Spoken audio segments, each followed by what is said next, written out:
ওম শান্তি। 12/1/2024 প্রাত মুরলি বাপ দাদা মধুবন।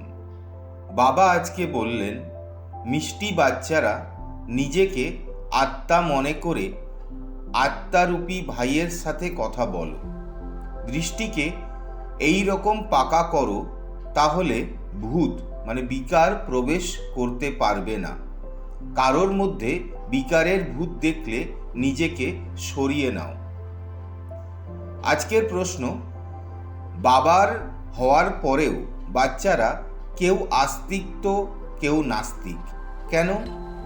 উত্তর, আস্তিক তারাই যারা ঈশ্বরীয় নিয়ম পালন করে, দেহি অভিমানী হওয়ার পুরুষার্থ করে, আর নাস্তিক তারাই যারা ঈশ্বরীয় নিয়ম লঙ্ঘন করে বিকারের বশীভূত হয়ে নিজেদের মধ্যে ঝগড়াঝাটি করে।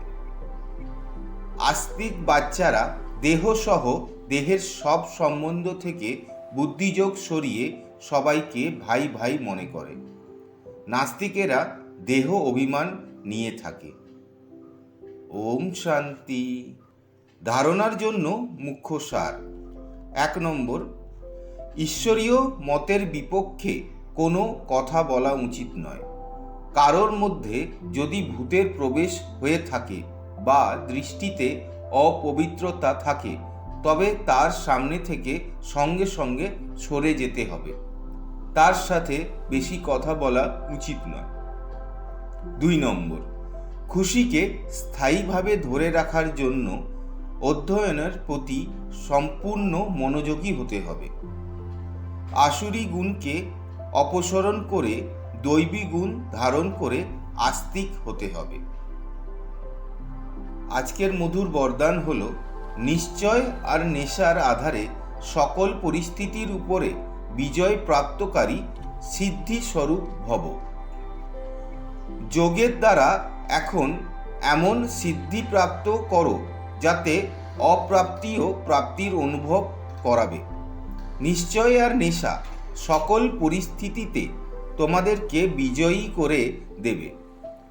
পরবর্তী সময়ে এমন পরীক্ষার পেপারও আসবে যে শুধুমাত্র শুকনো রুটি খেতে হবে, কিন্তু নিশ্চয় নেশা আর যোগের সিদ্ধির শক্তি সেই শুকনো রুটিকেও নরম বানিয়ে দেবে। তোমাদেরকে ব্যতিব্যস্ত করবে না। তোমরা সিদ্ধি স্বরূপের মহিমায় স্থিত হয়ে থাকো, তাহলে কেউ তোমাদেরকে সমস্যায় ফেলতে পারবে না। কোনো সাধন থাকলে তার নিশ্চিন্ত ব্যবহার করো, কিন্তু সেই সাধন যেন সময়ে তোমাদেরকে ধোঁকা না দেয়, সেটা চেক করো।